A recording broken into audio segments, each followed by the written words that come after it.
नमस्कार विद्यार्थी मित्रांनो, 10th सायन्समधला केमिस्ट्री अंतर्गत येणारा एक महत्त्वाचा टॉपिक आपण पाहतोय, ज्याचं नाव आहे पिरियडिक क्लासिफिकेशन ऑफ एलिमेंट्स।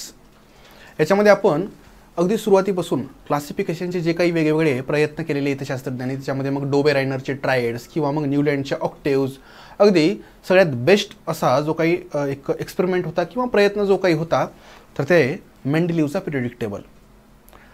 तर हे सगळे प्रयत्न पार्शियली सक्सेसफुल झालेले आहेत, पण त्याच्यामध्ये काही लिमिटेशन्स देखील राहिलेले आहेत।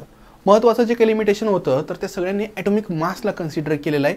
In the ascending of their atomic mass त्या ठिकाणी एलिमेंटला अरेंज केल्यामुळं काही प्रॉब्लेम्स निर्माण झाले होते।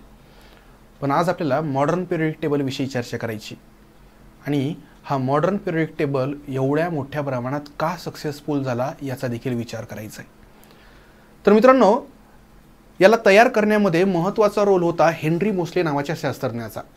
In 1913 AD Henry Moseley demonstrated that the atomic number जो आहे ना मित्रांनो, तर तो त्या ठिकाणी झेड, कॅपिटल झेडनं रिप्रेझेंट केला जातो, आणि ॲटॉमिक मास नंबर जो असतो तर तो कॅपिटल एनं रिप्रेझेंट केला जातो।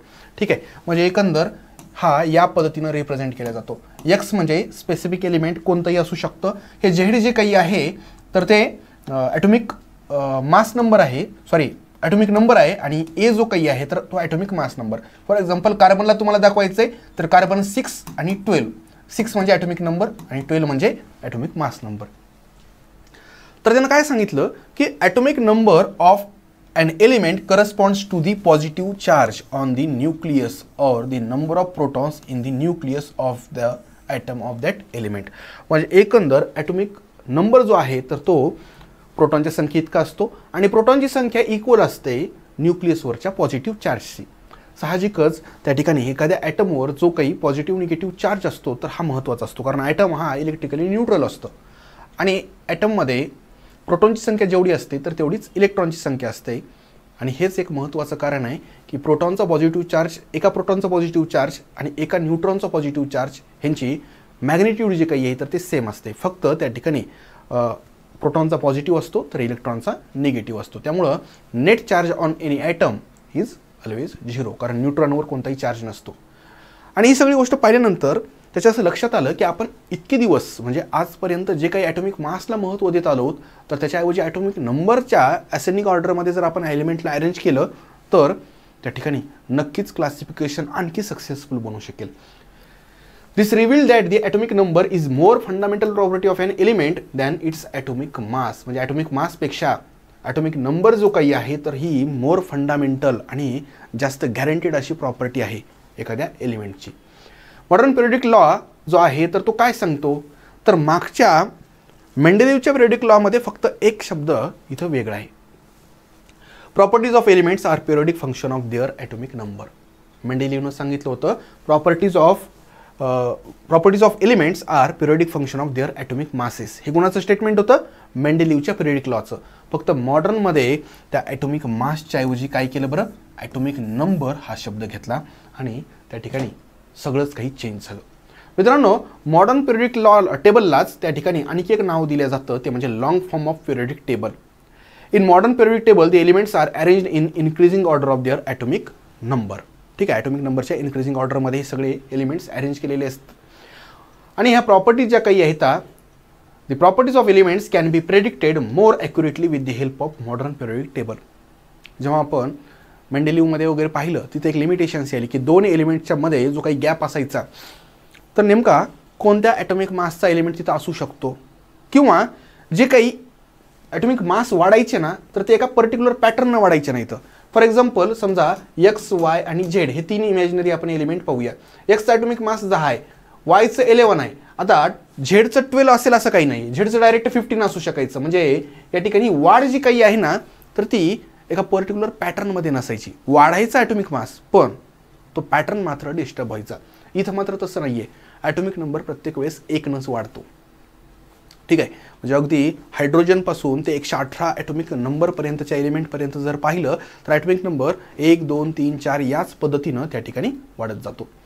आता मॉडर्न पिरियडिक टेबलचं स्ट्रक्चर थोडंसं आपल्याला पाहावं लागेल, हे फार महत्त्वाचं आहे। हा मॉडर्न पिरियडिक टेबल या पद्धतीनं दिसतो। याच्यामध्ये मित्रांनो थोडीशी क्लॅरिटी कदाचित कमी असू शकते। ज्या व्हर्टिकल रोज आहेत ना तर ह्याला ग्रुप म्हटलेला आहे।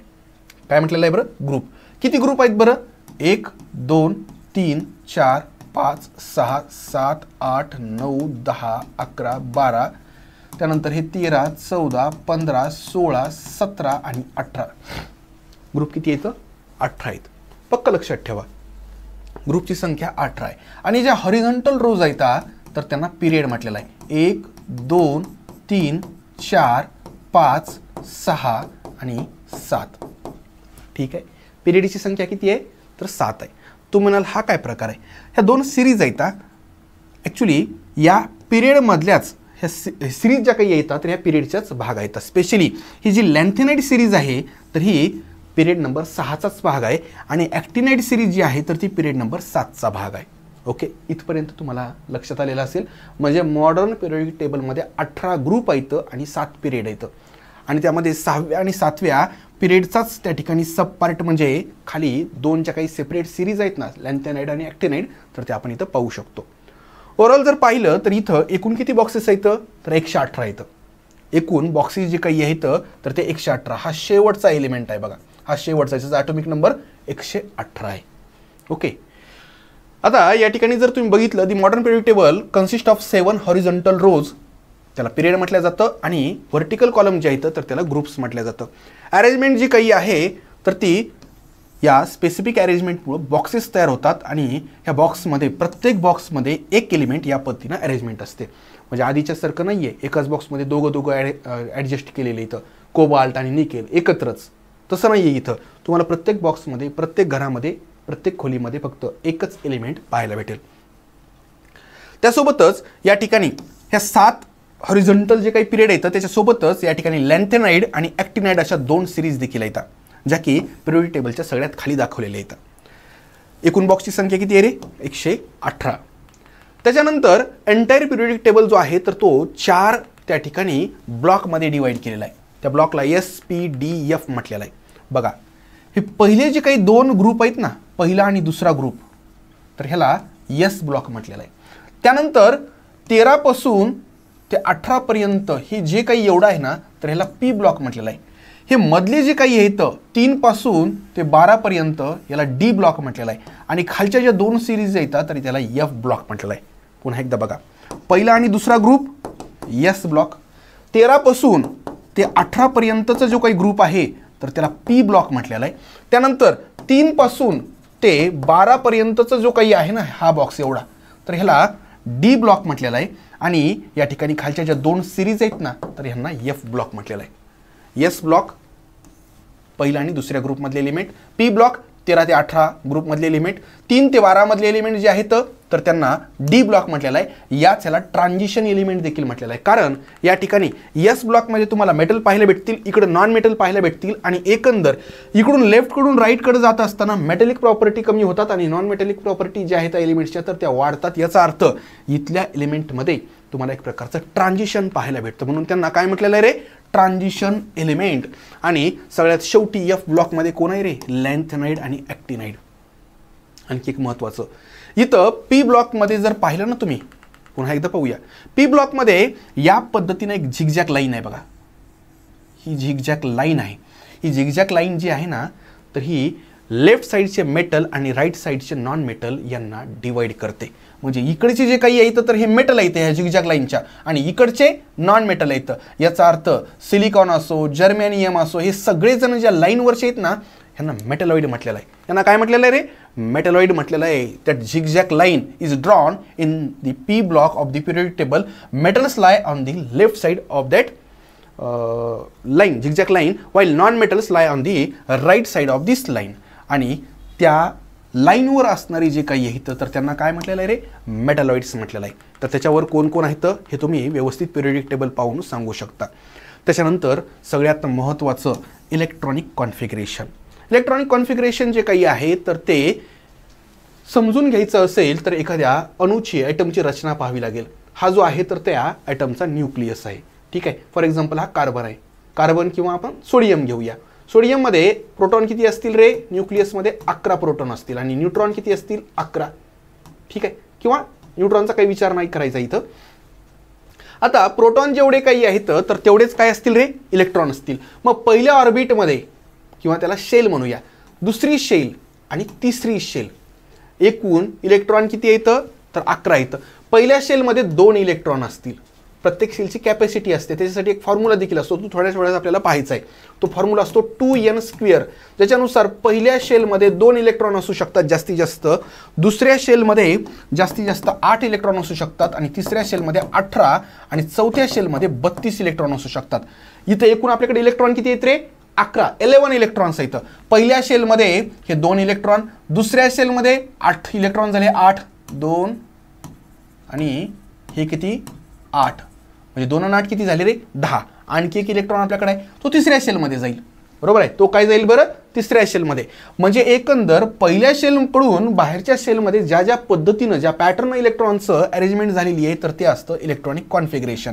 पहिल्या शेलमध्ये किती येतं इथं 2 येतं, दुसऱ्या शेलमध्ये येतं 8, आणि तिसऱ्या शेलमध्ये येतं 1. हे झालं सोडियमचं इलेक्ट्रॉनिक कॉन्फिगरेशन. हे काय झालं बरं सोडियमचं इलेक्ट्रॉनिक कॉन्फिगरेशन. ठीक आहे, हे इलेक्ट्रॉनिक कॉन्फिगरेशन कोणत्याही एलिमेंटचं तुम्हाला जमायला पाहिजे, अत्यंत महत्त्वाचं आहे. ह्याच्यासाठीचे काही रूल्स वगैरे येतं तेही आपण पाहूया.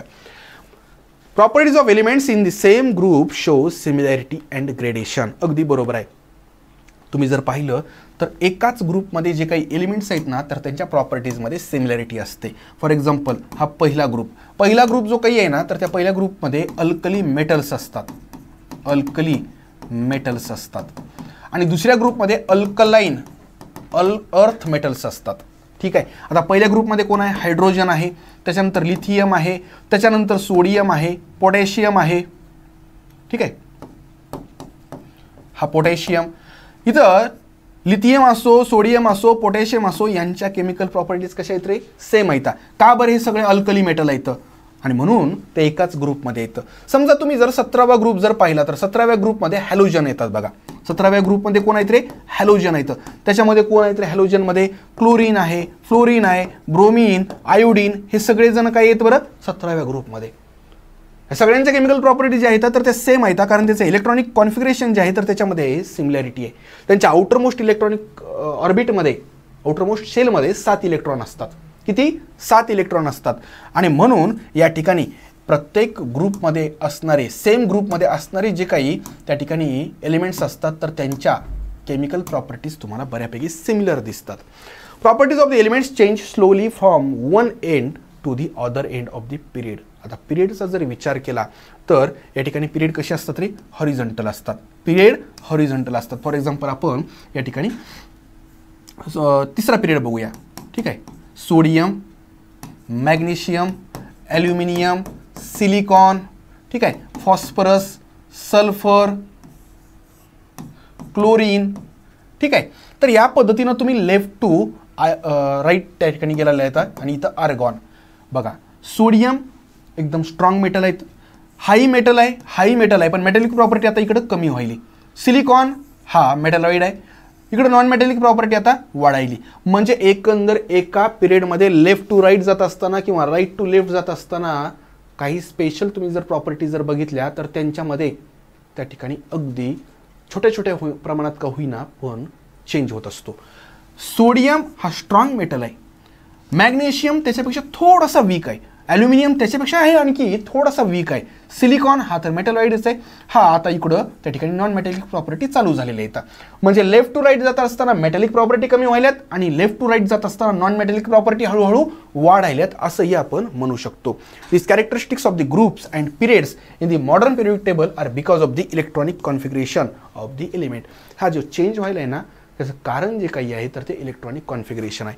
सोडियमचं इलेक्ट्रॉनिक कॉन्फिगरेशन 281, मॅग्नेशियमचं 282, ॲल्युमिनियमचं 283, सिलिकॉनचं 284. म्हणजे हे जे काही आहे ना हे इलेक्ट्रॉनिक कॉन्फिगरेशन स्लाइटली चेंज होत चाललंय एकाच पिरियडमध्ये आणि त्यामुळं या प्रॉपर्टी ज्या काही येतात तर ह्या थोड्या आपल्याला चेंज होताना दिसतात. Electronic configuration of an atom is way in which the electrons are distributed in the shells around the nucleus. Already आपण इलेक्ट्रॉनिक कॉन्फिगरेशन काय असतं हे सांगितलेलं आहे. आता आपण ग्रुप्स अँड इलेक्ट्रॉनिक कॉन्फिगरेशनबद्दल बघूया. ग्रुप्स आणि इलेक्ट्रॉनिक कॉन्फिगरेशन. आता या ठिकाणी बघा हायड्रोजन, त्याच्यानंतर लिथियम, सोडियम, पोटॅशियम हे सगळे एका ग्रुपमध्ये येतं. किंवा इकडं जर बघितलं तर क्लोरीन, ब्रोमीन किंवा क्लोरीन ब्रोमीन हॅलोजन येतं. हेलियम, निऑन, आर्गॉन हे सगळे जण जे काही येतं तर हे इनर्ट गॅसेस आहेत. हा 18वा ग्रुप आहे आणि हा पहिला ग्रुप आहे. आता ह्या पहिल्या ग्रुपला पहिलाच का बरं म्हटलं जातो? कारण ह्याच्या आउटर मोस्ट ऑर्बिटमध्ये एक इलेक्ट्रॉन असतो. हायड्रोजनकडं इनमीन एक इलेक्ट्रॉन आहे. लिथियमकडं त्या ठिकाणी 3 इलेक्ट्रॉन येतं म्हणजे 2,1.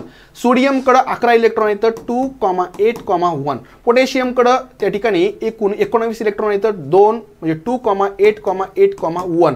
म्हणजे हा पहिल्या ग्रुपमध्ये काय हे सगळे एलिमेंट? त्याचं कारण ह्यांच्या आउटर मोस्ट ऑर्बिटमध्ये एक इलेक्ट्रॉन आहे. इथं जर पाहिलं ना तुम्ही तर यांच्या आउटर मोस्ट ऑर्बिट ज्या काही आहेत तर त्या स्टेबल झालेल्या आहेत. यांच्याकडे 8 इलेक्ट्रॉन येतं. हेलियमकडे 2 असतात कारण ते एक अपवाद आहे. पण यांच्या आउटर मोस्ट ऑर्बिटमध्ये 8 इलेक्ट्रॉन येतं. म्हणजे एका ग्रुपमध्ये असणारे सगळ्या एलिमेंट्समध्ये जर तुम्ही पाहिलं तर इलेक्ट्रॉन आउटर मोस्ट ऑर्बिटमधल्या इलेक्ट्रॉनची संख्या ही सेम असते. हा समजा जर दुसरा ग्रुप पाहिला असता ना तर त्यांच्या आउटर मोस्ट ऑर्बिटमध्ये 2 इलेक्ट्रॉन असले असते.